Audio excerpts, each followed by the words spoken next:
Hello guys, welcome back to my channel. வீடியோக்குள்ளே போகிறதுக்கு முன்னாடி மறக்காமல் இந்த வீடியோக்கு ஒரு லைக்கை போட்டுருங்க. லாஸ்ட் பாட்டில் நம்ம ஹீரோயினி தன்னோட மாமியாரை மன்னிக்க சொல்லி ஹீரோ கிட்ட கேட்டுட்டு இருப்பா. ஸோ இதெல்லாம் கேட்டுவிட்டு கான்பேகம்க்கு பயங்கரமான ஷாக்கிங்காக இருக்குது. அப்படின்னா நான் தான் இவனோட அம்மானி இவளுக்கு தெரிஞ்சு போச்சா அப்படிங்கிற மாதிரி பார்த்துட்டு இருக்கா. அது மட்டும் இல்லாமல் சொல்கிறா, நீங்கள் உங்களுக்காக இல்லாக்கட்டி எனக்காக அவங்கள மன்னிச்சிருங்க அப்படிங்கிற மாதிரி சொன்னதும் அவனும் நம்ம ஹீரோயினை காதலிக்கிறான் இல்லையா. ஸோ அதனால அவன் என்ன சொன்னாலும் அவன் கேட்கத்தான் போகிறான். அதனால அங்கேருந்து வந்து அம்மா கிட்ட நான் உங்களை மன்னிச்சிட்டேன் அப்படிங்கிற மாதிரி சொல்கிறா. உடனே அவளுக்கு ரொம்ப சந்தோஷம், பையனை ஹக் பண்ணிட்டு நின்றுட்டுருக்கா. பட் இருந்தாலும் இவ சொல்கிறாங்கிற ஒரே காரணத்துக்காக தான் உங்களை மன்னிக்கிறேன், ஏன்னா நான் உங்களை எந்த அளவுக்கு வெறுக்கிறனோ அதை விட அதிகமாக நான் இவளை காதலிக்கிறேன், அதனால தான் நான் உங்களை மன்னிச்சிட்டேன் அப்படிங்கிற மாதிரி சொன்னதும் எப்படியோ என்னை மன்னிச்சிட்டால அது போதும் அப்படிங்கிற மாதிரி அம்மா காரியமே பார்த்துட்டு இருக்கா. அதே சமயம் இப்போ அவளோட வீட்டுக்கு வந்துட்டா போல. அந்த குட்டி பையனும் அவளை ஓடி வந்து கட்டி பிடிச்சிட்டு வாழ்த்துக்கள் சொல்லிட்டு இருக்கான். எதுக்காகனா இன்னைக்கு வந்து மதர்ஸ் டேவா. ஸோ அதை வந்து செலிப்ரேஷன் பண்ணுறதுக்காக பிக்னிக் மாதிரி போகலாம் அப்படிங்கிற மாதிரி பிளான் போட்டிருக்காங்க. ஸோ இந்த விஷயத்த வந்து நம்ம ஹீரோயினிக்கிட்டேயுமே வந்து சொல்லிட்டு இருக்கான். 4 மணிக்கு ரெடியாரு, நம்ம பிக்னிக் போகணும், கூடவே இஷா வந்து உன்னோட மாமியாரும் வராங்க அப்படிங்கிற மாதிரி சொன்னா. ஹலோ, நான் வரணுமா வரக்கூடாதாங்கிறது நான் தான் முடிவு பண்ணும், நான்லாம் உங்க கூட வரல அப்படிங்கிற மாதிரி சொன்னா. இங்கே பாரு, நல்லா யோசிக்க, இப்போ நான் வந்து பிக்னிக் போனேன் அப்படின்னா என்னோட அம்மா ரொம்ப சந்தோஷப்படுவாங்க, உனக்கும் உன்னோட மாமியாரோட சந்தோஷம் தானே முக்கியம், அதுக்காவது நீ வந்து தான் ஆகணும் அப்படிங்கிற மாதிரி சொல்லிடுறான். ஸோ அதனால அவளுக்கும் வேற வழியே இல்லை, கிளம்பி போய் தான் ஆகணும். சொன்னாப்புல கிளம்பி பிக்னிக்குமே வந்துட்டாங்க. ஃபர்ஸ்ட் வந்து இந்த ஜோடி தான் வந்திருக்கு. அதுக்கப்புறம் பார்த்தா அங்கே அருமானும் வரான். அவனை பார்த்த உடனே இந்த குட்டி பையன் ஓடி போயிட்டு அருமான் அங்கிள் அப்படின்னு சொல்லிட்டு கட்டி பிடிச்சி முத்தெல்லாம் கொடுத்துக்கிட்டு இருக்கான். நம்ம ஹீரோயினியும் வந்திருக்கா. பையன் வந்ததை நினச்சி இவளுக்கும் ரொம்ப சந்தோஷமாக தான் இருக்குது. அப்போ அந்த குட்டி பையன் சொல்கிறான், ஹலோ அருமான் அங்கிள், இவங்க உங்களோட அம்மா கிடையாது, என்னோட அம்மா அப்படிங்கிற மாதிரி சொல்லிட்டு அவளை கூட்டிகிட்டு அங்கேருந்து ஓடி போய்ட்றான் விளையாடுறதுக்காக. ஸோ இதெல்லாம் பார்த்துட்டு பையனை வந்து இஷாந்த் கிட்டே கேட்டுட்டு இருக்கான், அதாவது ஃப்ரெண்டுக்காரங்கிட்ட, உன் பையனை பற்றியா என்ன அங்கிள்னு சொல்லிட்டு இருக்கான், ஆனால் உறவு முறைக்கு நான் அவனோட அண்ணனாக போகிறேன், அப்புறம் நீ உன்னை நான் என்ன முறை வச்சு கூப்பிடுறது அப்படிங்கிற மாதிரி கேட்டுட்டு இருக்கான். ஏன்னா ஃப்ரெண்டுக்காரன் தான், பட் இருந்தாலும் அம்மாவை கல்யாணம் பண்ணிக்க போகிறதுனால ஸ்டெப் ஃபாதர் வரும். ஸோ இந்த மாதிரிலாம் கேள்வி கேட்டதும் அவனுக்கே என்ன பதில் சொல்கிறதுன்னு தெரியல. அதுக்கப்புறம் அவனை இங்கேருந்து போயிடுறான். இந்த பக்கம் நம்ம ஹீரோயினி திரும்ப திரும்ப அசாத்தை பற்றியே தான் யோசிச்சு பார்த்துட்டு இருக்கா. என்னதான் அரமான் கூட இருந்தாலுமே அவளால் அசாத்தை வந்து மறக்கவே முடியல. ஸோ அப்படி யோசிச்சு பார்த்துட்டு அந்த பக்கமாக கிளம்ப போகும்போது அவள் மலை பக்கம் நின்றுட்டு இருக்கா. அப்படியே கால் ஸ்லிப் ஆகி கீழே விழுந்துடுறா. இதை வந்து அந்த கான்பேகம் பார்த்துட்டு மாஹிரா அப்படிங்கிற மாதிரி கத்திக்கிட்டு ஓடி வந்து பார்க்குறா. பார்த்தா நம்ம ஹீரோயினி பள்ளத்தில் விழுந்து கிடக்குறா. உடனே எல்லாரும் வாங்க மாஹிரா வந்து காப்பாத்துங்க அப்படிங்கிற மாதிரி சொன்னதும் எல்லாருமே கிளம்பி வந்துடுறாங்க. நம்ம ஹீரோவுமே வந்து பார்த்துட்டு இருக்கான். அவள் ஒரு பாறையை பிடிச்சி தொங்கிட்டு இருக்கா. கையை விட்டானா முடிஞ்சு போச்சு, செத்து போயிடுவா. ஸோ அதனால என்ன பண்ணுறதுன்னு தெரியாமல் அங்கே இருக்கிற ஒரு கயிறு எடுத்துகிட்டு வந்து அவளை காப்பாற்றுறதுக்காக போட்டு கயிறை போட்டு இழுக்கிறதுக்கு ட்ரை பண்ணிட்டு இருக்காங்க. அந்த முயற்சியில் நம்ம ஹீரோவுமே போயிட்டு அந்த பள்ளத்தில் விழுந்துடுறான். ஸோ இப்போ 2 பேருமே வந்து கீழே விழுந்துட்டாங்க. பட் நல்ல வேலை 2 பேருமே அங்கே இருக்கிற பாறையை பிடிச்சிட்டு இருக்காங்க. அதுக்கப்புறம் ஹீரோவும் கயிறை விட்டுட்டு என்ன புடி அப்படிங்கிற மாதிரி சொன்னதும் அவளும் தோலை பிடிச்சிக்கிறா. அதுக்கப்புறம் 2 பேருமே மேலே இழுத்துட்டு இருக்காங்க. அப்படி இழுத்துட்டு இருக்கும் போது நம்ம ஹீரோவோட நெஞ்சில் வந்து பாறை கிழிச்சிடுது. ஸோ ஒரு வழியாக 2 பேரையுமே காப்பாற்றியாச்சு. மேலே வந்து அடுத்த செகண்டே நம்ம ஹீரோயினை பிடிச்சி பயங்கரமாக திட்டிகிட்டு இருக்கான். உனக்கு என்ன பைத்தியமா, எதுக்காக நீ இது மாதிரிலாம் பண்ணிக்கிட்டு இருக்க, உனக்கு என் கூட பிரச்சனைனா அதுக்காக சாகிற அளவுக்கு போவியா, உனக்கு ஏதாவது ஒன்றாச்சுன்னா அப்புறம் நான் எப்படி உயிரோட இருப்பேன் அப்படிங்கிற மாதிரிலாம் கேட்டுட்டு இருக்கான். தன்னோட காதலோட வெளிப்பாடு தான். அப்படி பேசிகிட்டு இருந்தவன் திடீர்னு அவனோட நெஞ்சில் வந்து காயமாக இருக்கு இல்லையா. அதுவும் இல்லாமல் இப்போ தான் வந்து ஹார்ட் ட்ரான்ஸ்ஃபர் வேறு பண்ணியிருக்காங்க.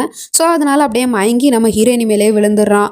அதுக்கப்புறம் அவனை கூட்டிகிட்டு போயிட்டு ஹாஸ்பிட்டல்லையுமே சேர்த்துடுறாங்க. ரொம்ப டேஞ்சர் கண்டிஷனில் இருக்கான் போல். டாக்டருமே வந்து சொல்லிட்டு இருக்காரு, இப்போ தானே அவனுக்கு வந்து சர்ஜரி பண்ணாங்க. ஸோ அதனால தையல் பிரிஞ்சிடுச்சு, ரொம்ப ப்ளீடிங் ஆகிட்டு இருக்கு, நாங்களும் காப்பாற்றுறதுக்காக தான் போராடிட்டு இருக்கோம், அதுக்கப்புறம் எல்லாம் அந்த கடவுள் கையில் தான் இருக்குது அப்படிங்கிற மாதிரி சொல்லிட்டு போயிடுறாங்க. நம்ம ஹீரோயினுக்கு பயங்கரமாக அழுக வருது.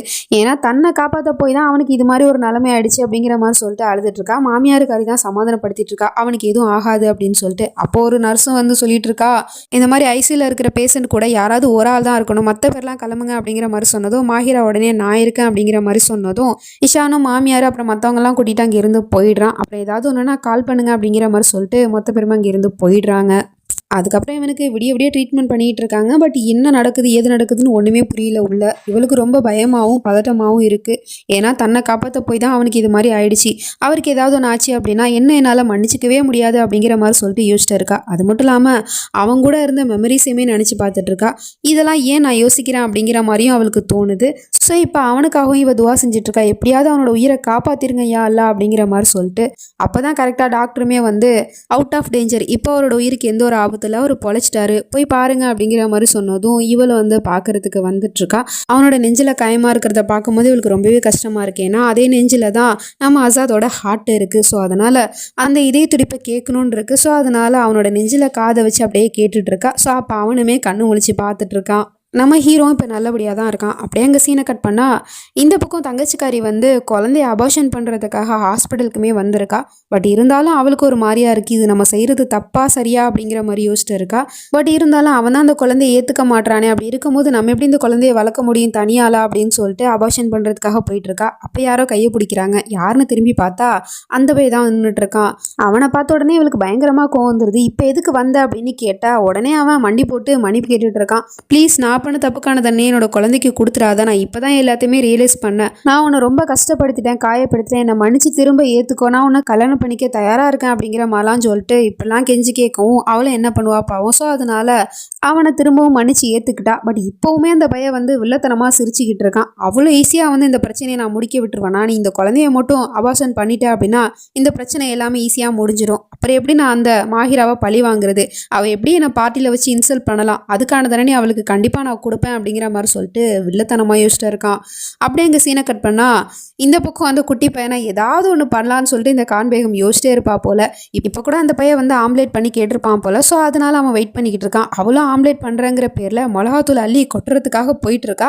அப்போ கரெக்டாக யாரோ ஒரு ஆள் வந்து என்ட்ரி கொடுக்குறாங்க. அது வேறு யாரும் இல்லை, நம்ம ஹீரோவோட பாட்டி தான். ஸோ இந்த பாட்டி வந்து நம்ம இஷாந்துக்கும் பாட்டி தானே. ஸோ அதனால் உடனே அந்த குட்டி பையன் ஓடி போயிட்டு பாட்டி நீங்கள் வந்துட்டீங்களா அப்படின்னு சொல்லிட்டு சந்தோஷப்பட்டு பேசிகிட்டு இருக்கான். அப்புறம் இஷானோட அம்மாலாம் போயிட்டு பேசுகிறாங்க. இஷானோட அம்மா வந்து இந்த பாட்டிக்கு மருமக போல். ஸோ அவங்க வந்து பார்த்த உடனே இந்த கான்வேகம் பார்த்துட்டு பயங்கரமாக ஷாக் ஆகுறாங்க. இவன் இந்த வீட்டில் என்ன பண்ணுறா அப்படின்னு கேட்டால் அது வந்து பாட்டி நான் எல்லாத்தையும் உங்களுக்கு தெளிவாக சொல்லி புரிய வைக்கிறேன், இப்போ உள்ளே வாங்க அப்படிங்கிற மாதிரி சொல்லிட்டு கூப்பிட்டா அப்போ அந்த குட்டி பையனுமே உளறிடுறான். அவங்க என்னோட ஃப்ரெண்டு, இன்னும் கொஞ்ச நாளாக அவங்க என்னோட அம்மா ஆக போகிறாங்க, அவங்கள தான் அப்பா கல்யாணம் பண்ணிக்க போகிறாரு அப்படிங்கிற மாதிரிலாம் சொன்னதும் இந்த பாட்டிக்கு பயங்கரமான ஷாக்கிங்காக இருக்குது.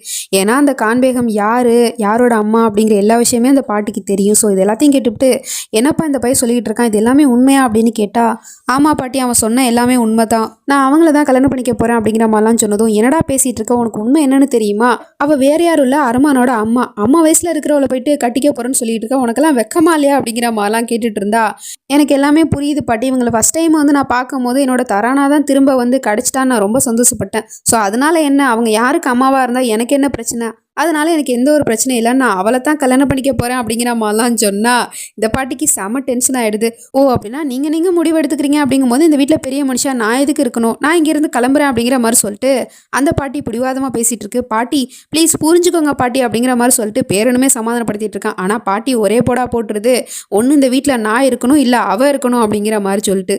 ஸோ இதெல்லாம் கேட்டுவிட்டு கான்வேகம் வந்து சீன் போடணும் இல்லையா. ஸோ அதனால் அவள் போய்ட்டு ரூமில் வந்து ட்ரெஸ் எல்லாம் வந்து பேக் பண்ணிவிட்டு நான் இங்கேருந்து கிளம்புறேன் அப்படிங்கிற மாதிரி கிளம்ப போனா இவன் தடுக்கிறான். நான் எப்படியாவது பாட்டிக்கு சொல்லி புரிய வைக்க பார்க்குறேன், நீ எங்கேயும் போகாத அப்படின்னு சொன்னா என்ன சொல்லி புரிய வைக்க போறீங்க, அவங்க சொன்னது எல்லாமே கரெக்டு தானே, யாராக இருந்தாலும் இந்த இடத்துல கோவதான் படுவாங்க, அம்மா வயசில் இருக்கிற பொண்ணை போயிட்டு நீங்கள் எப்படி கல்யாணம் பண்ணிப்பீங்க அப்படிங்கிற மாதிரிலாம் சொன்னா எனக்கு அதிலலாம் எந்த ஒரு பிரச்சனையுமே கிடையாது, நான் எப்படியாவது சொல்லி புரிய வைக்கிறேன் அப்படின்னு சொன்னா இல்லை நான் இங்கேருந்து கிளம்புறேன் அப்படின்னு சொல்லிட்டு அவங்க இருந்து கிளம்பிட்டு இருக்கா.